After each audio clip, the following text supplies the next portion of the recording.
Heureusement que ça dure qu'1h45.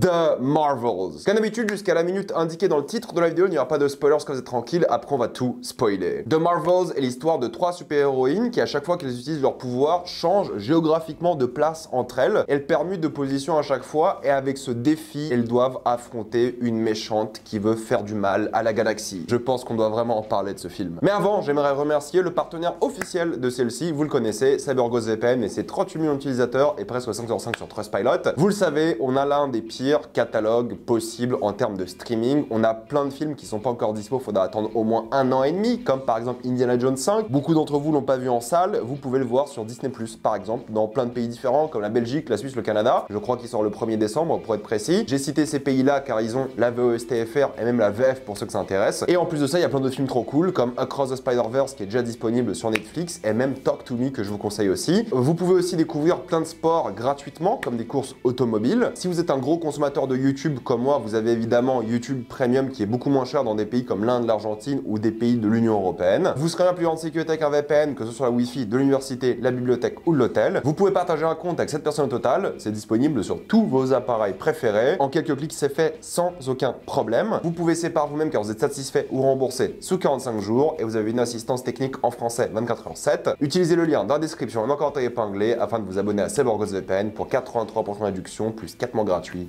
Foncez sur l'offre. Pourquoi j'ai mis énorme flop ou énorme échec ou énorme bid dans la miniature, j'ai pas encore décidé, j'avoue, mais ça sera quelque chose de ce style-là, parce qu'au fait, ce film-là a énormément de problèmes avant même sa sortie. Contextuellement, il part avec énormément de handicaps. Le premier handicap, c'est que, en effet, contrairement au premier film Captain Marvel, qui avait un contexte du MCU extrêmement profitable, qui permettait de comprendre un peu les enjeux de la phase 3 finale de la saga de Pierre d'Infinité, ce film-là n'a pas cet avantage-là. Là où le premier Captain Marvel a fait 1,1 milliard au box-office international, ce qui à l'époque semblait banal, mais maintenant c'est dur de dépasser le milliard. Le cinéma il a changé, tout était là pour que le film de l'époque réussisse. Celui-ci c'est tout l'inverse. Celui-ci, il n'y a aucun contexte de hype par rapport au MCU. On est même sur la pente descendante du MCU, t'as l'impression, depuis quelques mois voire années. En plus de ça, pour comprendre toute cette série, il faut avoir maté WandaVision, il faut avoir maté Miss Marvel et même un petit peu Secret Invasion. En théorie, vous pouvez regarder ce film sans avoir regardé ces séries-là, mais soyez honnêtes, vous voyez débarquer des personnages qui ont leur propre série, c'est normal que tu te sentes un peu sur le carreau et que t'aies pas envie d'aller voir un film qui nécessite 20 heures de visionnage derrière, quoi. Pourtant, le film te fait constamment des rappels. Ils te disent, ah bah voilà, il s'est passé ça, puis il y a des flashbacks, puis il y a plein de choses, justement, pour les gens qui l'ont pas vu. Mais du coup, ça vient un peu parasiter le film, quoi. Déjà, ça n'aide pas. Ensuite, énorme problème, c'est l'un des films les plus chers de l'histoire du cinéma. 285 millions de dollars pour 1h45. Et Dieu merci, c'est qu'1h45. On est face à l'un des films les plus chers de l'histoire de une, en valeur absolue, sans compter l'inflation évidemment, mais à la minute, c'est un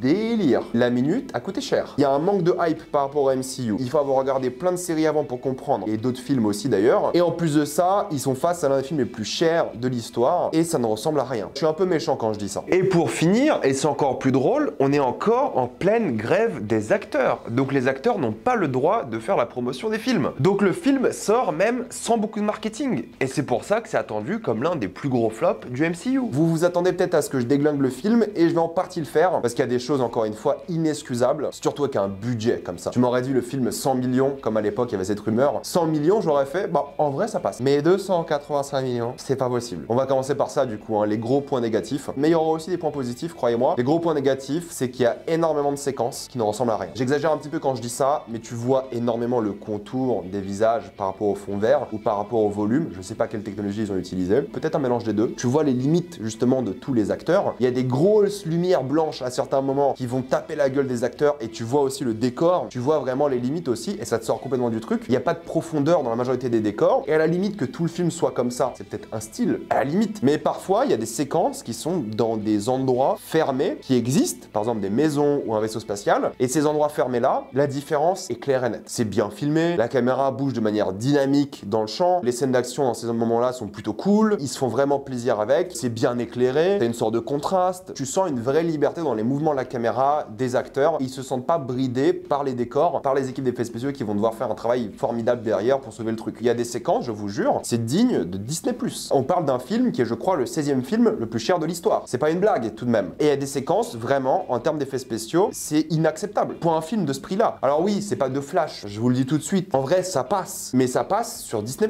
Il y a des séries Disney+, plus impressionnantes que ça à certains moments. Par contre, tout ce qui est dans des vrais environnements qui ont été construits, c'est plutôt pas mal. Et c'est ça qui est frustrant. C'est que t'as des vraies séquences avec des vraies caméras, je pense à 2 séquences particulièrement, qui sont vraiment bien foutues et tu te dis, bah ouais, ça c'est cool, c'est bien, c'est ce qu'on a envie de voir, un peu plus. Mais dès qu'ils sont bridés par les effets spéciaux, par les décors, ça ressemble à rien, c'est assez moche. Et il y a un truc qui m'a sorti aussi de l'univers, c'est qu'il y a des doublures virtuelles. À certains moments, au lieu d'embaucher des cascadeurs pour faire des cascades qui étaient clairement faisables par des cascadeurs, ils les ont remplacés par des doublures visuelles, des doublures numériques qui sont vraiment mal faites. Et de la même manière, il y a des séquences en termes d'effets spéciaux et en termes de photographie qui sont assez intéressantes. Ils jouent sur l'espace, les couleurs de l'obscurité. Parfois, ils essaient de créer une ambiance vraiment sombre. Parfois, il y a une vraie beauté aussi dans ce qu'ils essaient de faire. Mais parfois, c'est juste éclairé de manière très blanche, en mode studio, et ça se voit, alors que c'est censé être une planète, c'est censé être le cosmos. Il y a une séquence de vol en ville, je vous jure, c'était d'un ridicule. C'était horrible. Vous allez voir sur les réseaux d'ici quelques semaines, lorsque le film sera dispo sur Disney+, parce que je le compte en semaine. Je pense que pour Noël ou début 2024, le film est dispo. Parce que ça va être un flop au box-office. Je pense que ça va être l'un des plus gros flops de l'histoire du box-office. Vu le budget,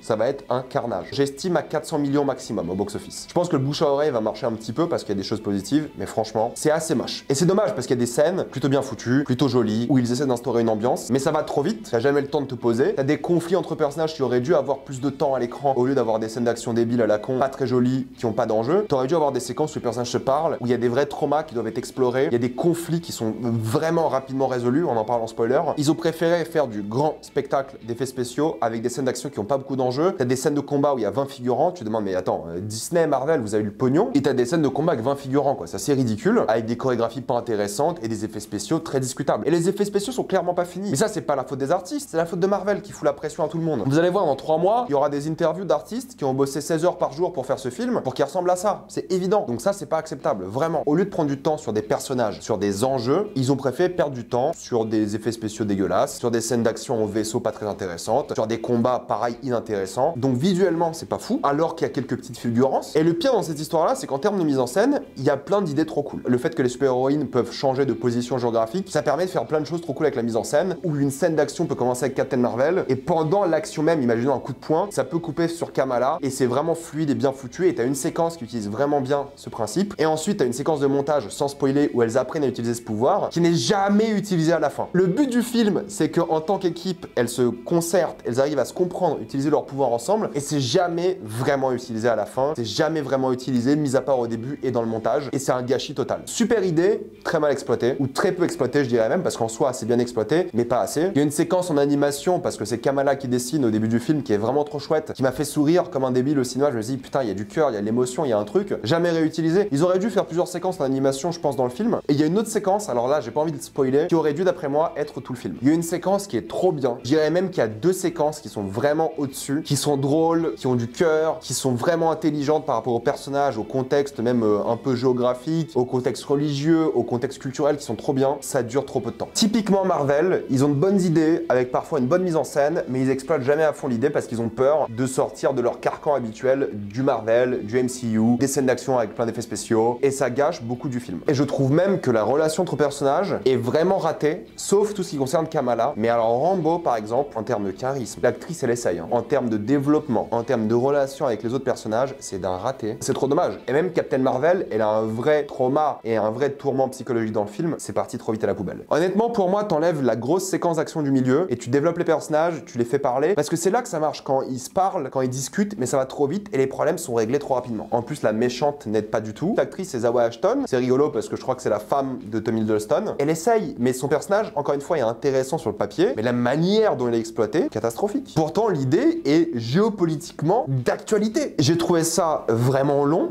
pour le coup. 1h45, vous allez me dire, c'est pas long, mais ressenti 2h30. J'exagère peut-être un petit peu, allez, ressenti 2h20. En termes de tonalité, bah, certains personnages, surtout Samuel Jackson, il s'est jamais foutu de nos gueules en termes d'acting. Il prend tellement rien au sérieux que t'as l'impression que rien n'est grave et il n'y a pas d'enjeu. Tu sens pas le côté dramatique, c'est pas très drôle non plus, donc il n'y a rien de comique. C'est juste qu'à certains moments, oui, le film a du cœur, quelques émotions, mais ils auraient pu aller tellement plus loin, ils auraient pu être tellement plus à fond. Et c'est là que le film réussit, c'est lorsqu'il prend son temps de développer un peu les fantasmes des personnages, de développer un peu leur trauma, et ça se mélange souvent à la mise en scène, et c'est réussi sur ces séquences-là, et en même temps de faire des séquences un peu plus drôles, slash horrifiques même, entre guillemets, hein, qui étaient assez intelligentes, je trouve, mais c'est Marvel, quoi. C'est qu'au lieu d'assumer à fond certaines idées trop cool, il a fond pendant 5 minutes, ensuite il faut qu'il fasse une scène d'action débile, sans enjeu, sans intérêt, sans chorégraphie intéressante, avec des cascadeurs qui ont été remplacés par des doublures numériques. À certains moments, ok, mais pas tout le temps. Clairement, tout a été fait en studio, ça se ressent encore plus que d'autres films, et sur certaines séquences, c'est un film Disney+, quoi, c'est un téléfilm, et vu le budget, c'est pas normal. Pour conclure, je pense que The Marvels, c'est un potentiel hyper intéressant, carrément gâché, avec quelques fulgurances cinématographiques plutôt cool et intéressantes, et quelques parallèles vraiment cool aussi par rapport à l'héritage de ces personnages et de leur culture, mais c'est même pas le film genre woke, girl power, mais pas du tout. À la limite, ça aurait été ça, mais pas du tout. Ça n'y va même pas à fond sur ça, quoi. C'est un peu du gâchis, malheureusement, c'est pas très beau, ou carrément moche à certains moments. Mi figue mi raisin, parfois c'est réalisé par une vraie personne, parfois c'est réalisé par une IA. C'est vraiment décevant, c'est dommage, parce qu'il y a des choses qui m'ont vraiment plu, il y a des choses qui m'ont fait sourire, des choses qui m'ont vraiment impressionné. Impressionné, c'était un grand mot, mais pour Marvel, il y a des trucs assez osés, qui auraient dû être encore plus osés. Donc je sors du film avec une frustration, j'ai pas détesté, je vais pas m'en rappeler non plus. La chose la plus mémorable, c'est la scène post-générique, qui était assez surprenante et inattendue, et pour le coup, je suis étonné qu'elle n'ait pas leak, mais tant mieux. Mais est-ce que ça vaut le coup d'aller voir le film pour une scène post-générique? Non. Est-ce que vous allez détester? Je pense pas non plus, mais vous allez en ressortir un peu frustré, et vous allez vous dire, bah voilà, c'est un énième Marvel, avec des idées cool, dont personne va se rappeler. Et malheureusement, c'est ça. Mais contrairement à ce que beaucoup s'attendaient, je ressors pas de ma séance énervé, c'était pas une torture, c'était un moment parfois mignon, parfois classique Marvel un peu nul, et j'en ressors sans réel sentiment. Ce qui est un peu dommage aussi. J'aurais aimé être un peu plus investi, mais malheureusement, le film ne m'a pas poussé à ça. On va passer en spoiler.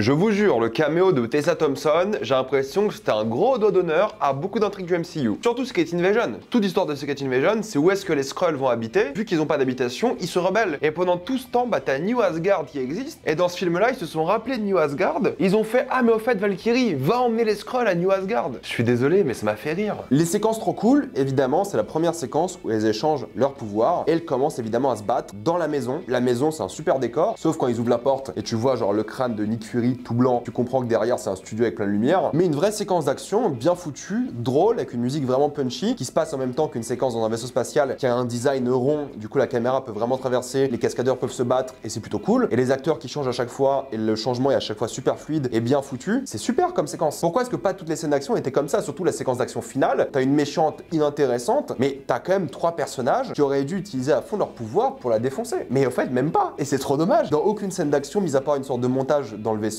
ils utilisent leur pouvoir. Et c'est trop dommage, quoi. Parce que la séquence dans la maison était trop cool. Le montage aussi était trop cool lorsqu'elles apprennent à utiliser leur pouvoir. Lorsque justement t'as cette vision du passé où elles traversent leur mémoire. T'as ce moment émouvant entre justement Rambo et Carol. Mais pareil, la conclusion de cette relation-là est nulle. Parce que Carol ressentait un peu de honte par rapport à ce qu'elle a fait. Alors qu'en vrai, c'était pas sa faute. Elle pouvait pas s'attendre à ce qui allait se passer et plein de choses comme ça. Bref, il y a débat sur sa culpabilité. Elle n'est pas allée voir sa nièce en théorie. Ça méritait plus que 5 répliques dans une scène dans un faux champ après une scène d'action. Je suis désolé, ça méritait plus. Peut-être il fallait réutiliser les mémoires, la machine. Peut-être il fallait avoir une sorte de conclusion plus intéressante à cette relation. Mais non. Le seul personnage qui se débrouille bien, c'est Kamala, parce que l'actrice est toujours trop cool, je trouve. Elle s'éclate, tu vois qu'elle adore être dans le MCU, et elle joue vraiment bien, je trouve. Elle est charismatique. Pour le coup, t'as envie de la suivre à la fin. D'où justement l'intervention de Kate Bishop à la fin. Elle est vraiment attachante, elle a un vrai cœur. Je sais pas si c'est la suranalyse que la planète qu'ils doivent sauver s'appelle Allah ou Hala, et je crois que Kamala est musulmane. Il y a tout ce côté un peu culturel, surtout après, lorsque tu vas sur cette planète. C'est la meilleure séquence du film. Quand j'ai vu cette séquence-là, je me suis dit, mais c'est ça que Disney savent faire. Et je me suis dit, mais ce film aurait dû être une comédie musicale. Parce qu'ils ont vraiment réussi ce côté-là, une planète où les gens chantent pour communiquer. Mais c'est trop une bonne idée. Et la séquence est trop drôle, mais elle dure 5 minutes. Pourquoi ne pas avoir une scène d'action en musique? Mais c'était l'opportunité parfaite. Au lieu d'avoir une scène d'action débilos, c'était le moment parfait pour avoir une scène d'action en musique, en mode comédie musicale, l'éclate la plus totale. Développer ce monde avec justement une société qui se base sur la musique. Normalement, ça devrait pas ressembler à ça devrait avoir plein d'instruments partout et tout. Putain, l'idée de fou, gâchée au max. Franchement, ils auraient dû passer une demi-heure à chanter sur la planète, à faire des scènes d'action intéressantes. C'est ça qui m'énerve avec Marvel. Vous voyez l'idée qu'ils avaient? Ils se sont dit non, mais on fait juste une petite séquence en mode Bollywood, culturellement très appropriée par rapport à Kamala, et après ils oublient. Et c'est trop dommage. La scène d'horreur avec les chats, excellent. Des créatures Lovecraftiennes qui viennent bouffer des gens pour les sauver, et tout le monde court. Et t'as une séquence qui est presque horrifique, mais bon, c'est éclairé comme un studio avec des lumières blanches de partout. Ils auraient dû assumer le côté horrifique et y aller à fond. T'as une séquence où t'as des personnages qui transmutent d'une position transition à une autre, une séquence musicale,